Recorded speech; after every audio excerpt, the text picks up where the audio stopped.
Ilya Ponomarev, leader of the Congress of People's Deputies, is here with us in the studio. Delighted to have you. Welcome. Thanks for having me. Good evening. Good to have you. Now, let's begin. I mean, looking at this this meeting tomorrow in Warsaw, representing that full spectrum of the Russian opposition, is everyone included in this? Unfortunately, not everybody is coming, but this time it's probably the widest circle of the Russian opposition. We have people who were working in Navalny organization. We have people who are working in Khodorkovsky organization. We have people who are connected to Garry Kasparov. So basically, they all are represented, but on different levels. Mm-hmm. But they themselves, Garry Kasparov or Mikhail Khodorkovsky, will not be present. Why No, is that? it's for deputies. It's for those people who were elected at one or another point in the internationally recognized elections. Neither Garry nor Mikhail were ever running for any elected positions. That's why they are not part of the Congress. But it's important that they are people who were, that they would be present. Mm-hmm. And just let's go back to the basics, because I mean, this is that sixth plenary session. You had the first one actually also near Warsaw, so I think Poland plays a significant part in that, and being a place where this Russian opposition is meeting.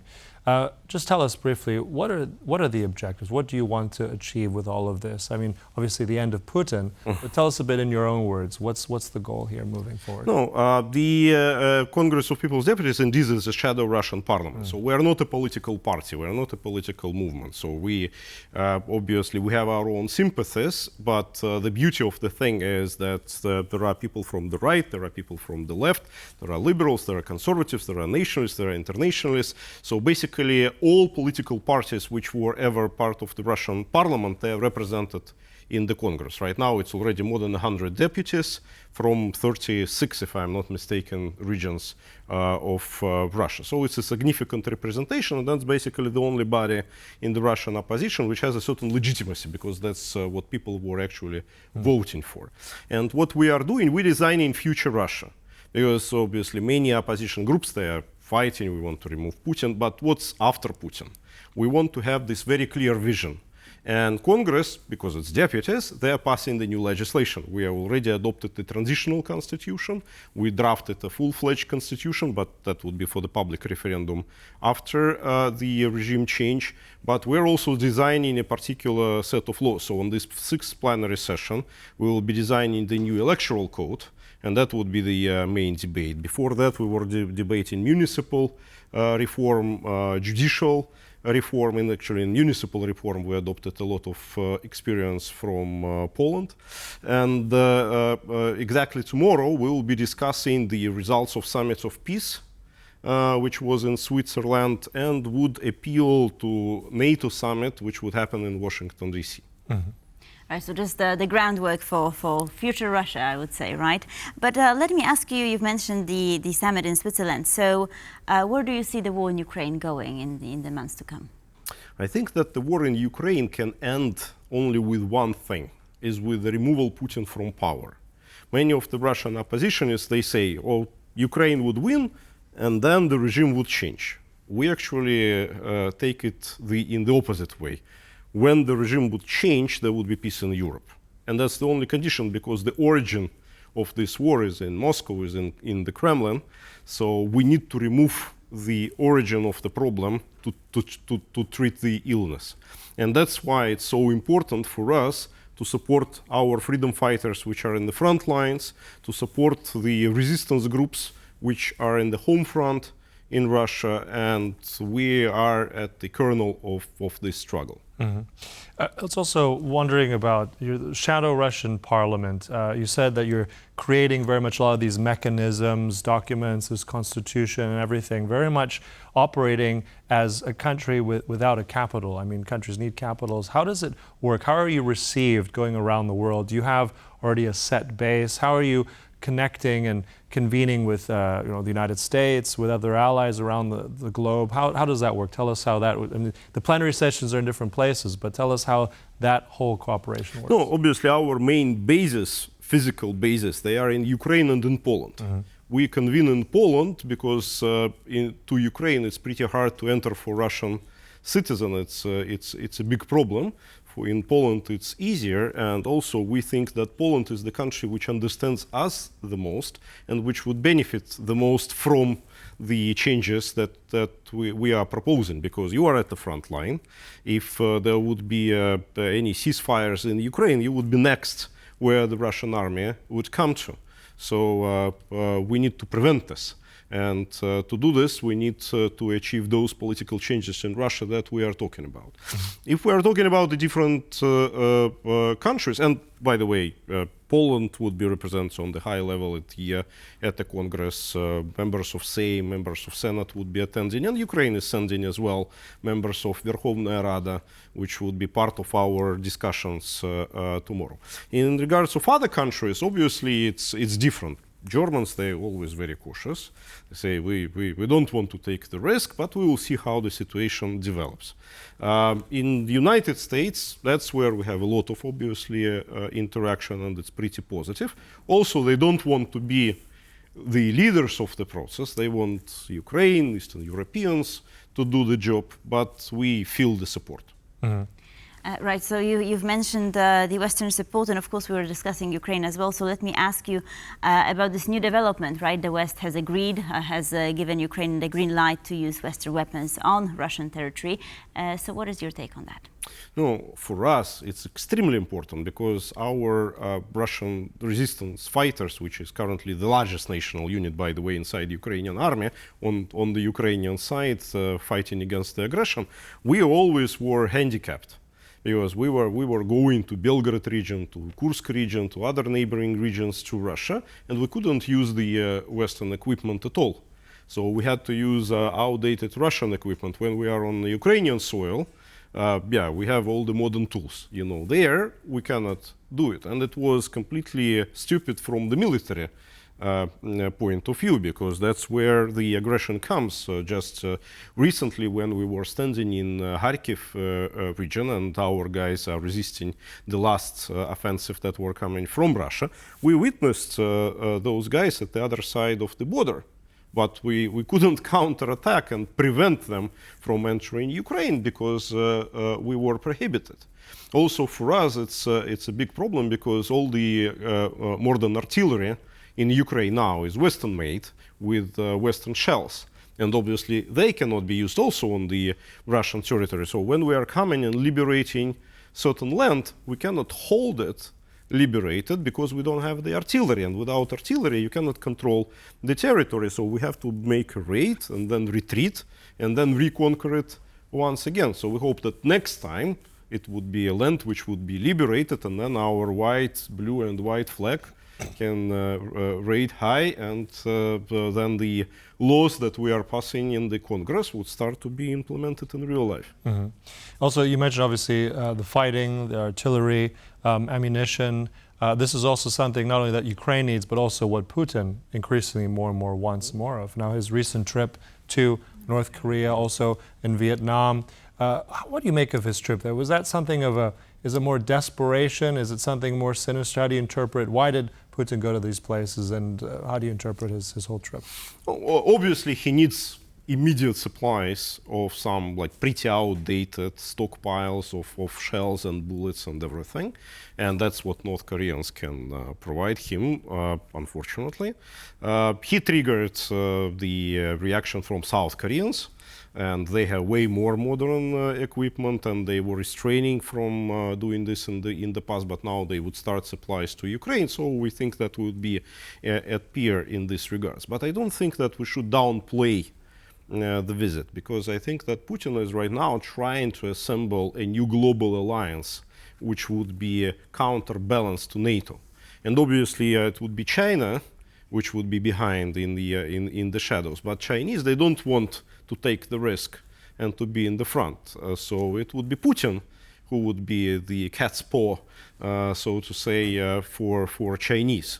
And he is nuclear, he is berserk, he's crazy, he's attacking NATO. And I think it's a very threatening situation, because he would use this BRICS alliance to facilitate exactly that. And if you'll just look at the map after this summit of peace in Switzerland, you even see the visual layout of those alliances. You would see the consolidated West, which signed the result communique for Ukraine, and you will see the countries which refused to sign. And that's exactly Putin's allies, and we need to pay a lot of attention to this. It's pretty serious. So do you think that the summit in Switzerland was a success or not? To me, yes, because there were a lot of countries, the majority countries of the world actually were there and signed, and new signatures are coming. We tomorrow will be discussing that we as Russian Republic are going to put our signatures under this communique as well, and we want to be part of this peace process, so we do support the decisions of the summit. But now it's a question of strategic thinking on behalf of this consolidated West, because that things that were discussed there, they were pretty tactical. The very existence of the summit was important. But now we need to present the future, post-war future for Europe, for the world, how the security model would look like, how we would establish a sustainable peace. And those questions, they were not raised at the summit. So we need to raise them now, and I think that Poland is the right place to do it, because again, you are the first in the line. I'm curious, Ilya, I want to go back to one point you said in the beginning, when you said dealing with different countries, like Germany, as you said, they're a little bit more cautious about dealing with the Congress. Do you get a sense that there's still a kind of reluctance from the German side in dealing with Russian opposition potentially? Is there still, I mean, they have given weapons, we know, to Ukraine, although again, reluctantly. What's your sense there? Is there a change? Germany and Russia have had a very close relationship before the war. Has that changed for you in your dealings? Tell us a bit more about that. No, definitely they don't want to take the risk in being engaged in a certain regime change. Because, yeah, they support Ukraine. I think they actually support Ukraine way better than many believe. Just they do not advertise it that much. But in terms of Russia, they are extremely cautious. They are afraid of certain retaliation. I don't know what retaliation they are talking about, what escalation can happen. You know, I don't believe that Putin may use nuclear weapons on Berlin in retaliation for Olaf Scholz talking to Mikhail Khodorkovsky or Ilya Ponomarev. But, you know, they still, you know, they cautious. They're cautious. But at the end of the day, I think that, again, the leadership should be here, because they want sustainable peace. We here in Eastern Europe, we want to redesign Russia, because we understand that if it would be left alone, then Kremlin would resurface as an imperialistic force. You know, maybe for 10 years it would be quiet, but then it would come again to the same position. So we need a long-term solution, and it's impossible to achieve it without political changes in Moscow. Yeah. Just out of curiosity, because when you said redesigning Russia after this war is concluded, there's some, if we look at back in the early days of the 1990s, that some of those transitional parts of Russia where later you had conflicts, for instance, the Caucasus. Would that also, in your dealings with the Congress, reassess Russia as it currently is, as the Russian Federation, or would you have it be as it was before the invasion of Ukraine? Well, like by default, we are returning to the internationally recognized borders. But we, as the Congress, we recognize the right of nations for self-determination. And we know that there are some of the territories and republics in Russia which want to be separate, Chechnya, for example. So if they would speak up and say, so now we want to return to this idea of independence, we would definitely honor that desire. I don't think it would be a very massive process, but still, everybody should be given an option. So it has to be a new union. And that's why we are passing a new constitution, and each of the members of the current Russian Federation is supposed to vote for this constitution and approve this new union. And the degree of autonomous thinking for those regions would be way higher than it is right now. We are taking as an example United States, how the states are there, so they have a lot of prerogatives on their side, and we want to eliminate the position of a Tsar, of a president, of the unilateral leader, general secretary, you know. So we want to make it a flat parliamentary structure and give as much power to the regions as possible. That's our vision. Okay, interesting. Right, so this meeting, this sixth session aside, if it's of course successful, moving forward, what are some of your goals? So the goal obviously is to support our guys in the front. We need them to grow, because without this force we will never achieve any political changes in Moscow. It's utopia. Unarmed people against the whole oppression apparatus in the totalitarian state, in the fascist state, you know, it's impossible. So we need to have to help them with the force, with arms. But at the same time, we need to continue designing this vision, because there will be no time at the moment of the change. And what we are very actively working right now is to achieve the split in the elites, because also the changes are impossible if some of the existing elites would not join the resistance. And we have a lot of people who are thinking about it, but it's very much related to the Western position, to the Western sanctions policy, to the West recognizing us as the Congress and as people who are fighting, and most likely probably the first step needs to be made by Ukrainians. The Ukrainians are looking at the Western nations, so everybody is looking at each other. That's why it's slow, but it's progressing well, and I think that it's in a not so distant future we will receive this recognition and move forward. Fantastic, really interesting, wonderful, interesting points. I know you'll have lots to talk about at the Congress. Wish you a lot of success there. Thank you so much. Thank you. Ilya Ponomarev, thank you, sir. Appreciate it. Thanks for having me. And we'll continue now, but we're going to take a short break. Stay with us here on World Tonight.